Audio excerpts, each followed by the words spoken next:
नमस्कार आदाब, मेरा नाम है शहजाद। आज की कहानी सरहद पार पाकिस्तान से है और ये कहानी थोड़ी सी बेचैन करने वाली, थोड़ी सी परेशान करने वाली है। साल 2011 में पाकिस्तान के एक जगह है सरगोधा, वहाँ पर एक नौजवान रहता था। नौकरी की तलाश में वो कराची पहुँचता है, वहाँ कुछ दिन मेहनत मजदूरी करता है। उसके बाद उसकी मुलाकात एक लड़के से होती है जिसका नाम था वज़ीरा। वज़ीरा कब्रिस्तान में कब्रों पर पानी डालना, कब्रों को खोदने का काम करता था। जब वज़ीरा से रियाज की मुलाकात होती है तो जान पहचान बढ़ जाती है और उसके बाद वज़ीरा कहता है रियाज से कि तुम भी मेरे साथ यही काम करो, और वो उसको अपने साथ उसी काम में लगा लेता है। वक्त बीतता जाता है।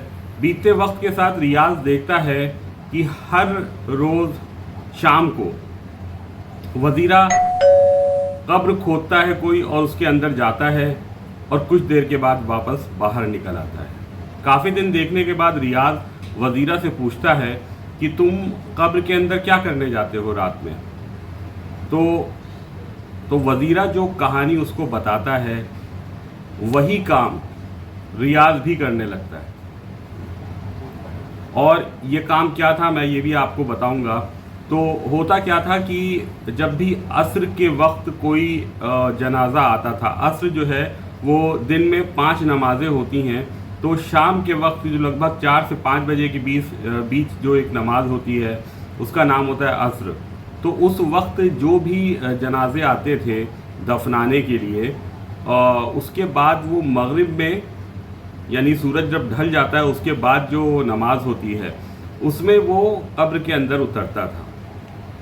और ये भी 2 चीज़ें थी उसमें कि मिट्टी आई है, यानी कि जो कब्र जो जनाजा आया है वो असर के वक्त आए, और वो लड़के का है या लड़की का है, मर्द का है या औरत का है, ये कैसे पहचान हो। तो इसके लिए कराची में एक रिवायत है कि जब किसी महिला की मिट्टी आती है यानी कि उसका जनाजा आता है तो लोग उसको क्या करते हैं कि कब्र में ऊपर चादर बिछा देते हैं। ये जो चादर बिछाने की रिवायत है ये महिला के सम्मान में, उस औरत की एहतराम में होती है। तो इन लोगों को पहचान हो जाती थी कि हाँ ये जो कब्र है ये किसी औरत की है। तो उसमें ये क्या करते थे कि असर के वक्त जब कोई जनाजा आया और वो औरत का है तो मगरिब की नमाज के बाद वो कब्र की मिट्टी हटाते थे, और इतनी हटाते थे कि एक इंसान उसमें दाखिल हो सके। उसके बाद फिर पटरे लगाए जाते हैं उसमें, यानी कब्र में जब मुर्दे को लिटाया जाता है तो उसके ऊपर लकड़ी के पटरे लगाए जाते हैं ताकि मिट्टी जो है वो उस डेड बॉडी पे ना पड़े। तो फिर वो मिट्टी हटा के फिर उसके बाद उसके पटरे हटा के उसके अंदर दाखिल हो जाते थे और रात के अंधेरे में उस औरत के साथ रेप करते थे। और ये इनका तरीका था। कुछ टाइम के बाद वज़ीरा, क्योंकि वो ड्रग्स भी लेता था, नशे की दवाएं लेता था, तो उसकी डेथ हो जाती है वज़ीरा की। तो ये सिलसिला रियाज जारी रखता है, वो वही काम करता है जो वज़ीरा कर रहा था।